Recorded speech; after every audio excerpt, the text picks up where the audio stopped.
Java e 6 e kampionatit shqiptar të futbollit e rezervon përballjen mes dy vendeve të para, Vllaznia Elbasani. Sfida do të luhet të shtunën orën 19 në stadiumin Loro Boriçi. Në prag të kësaj përballje, futbollisti Esat Mala tha se do të jetë një ndeshje e luftuar për shkak të renditjes në klasifikim të dy skuadrave, por shtoi se beson tek fitoria.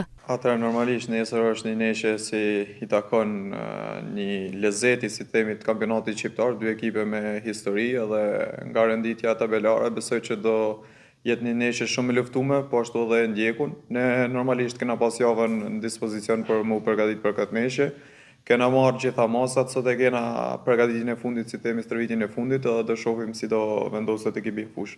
Por mund të them që kemi një besim të plotë edhe kena punuar për këtë ndeshje dhe shpresoj që të dalim me pikë të plota. Po, ashtu këto javët e para ata kanë treguar që janë një ekip, një skuadër kompakte dhe nuk kanë psu gola, kurse ne kena treguar që dim që të shënojmë çdo moment. Besoj kena besim të plotë në kualitetet tona, si ona e repartit sunit po shumë mbrojtjes edhe mes fushës.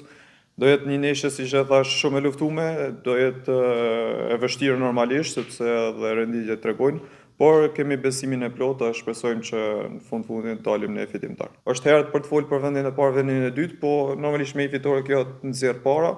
Edhe jemi të gatshëm, se jo. Mala tha se këtë vit Vllaznia është skuadra më e kompletuar, ndërsa shpreson që ekipi kuqeblu mos ta prish serinë e fitoreve në shtëpi. Po mund të them që është viti 4 në Shkodër ky, edhe nuk du të them është më i mirë apo më i keq, sepse në çdo vit kemi pas lojtar shok mjaft mirë, kurse këtë vit mund të themi që është më i kompletuar sepse mund të kemi edhe zgjidhje më shumë. Po kena treguar që në shtëpi jena shumë të fortë, si themi kemi kështjellën e fortë. Edhe shpresoj ta mbajmë këtë seri, mos ta prishim deri në fund. Elbasani mban vendin e parë me 11 pikë, ndërsa Vllaznia të dytin me 1 pikë më pak.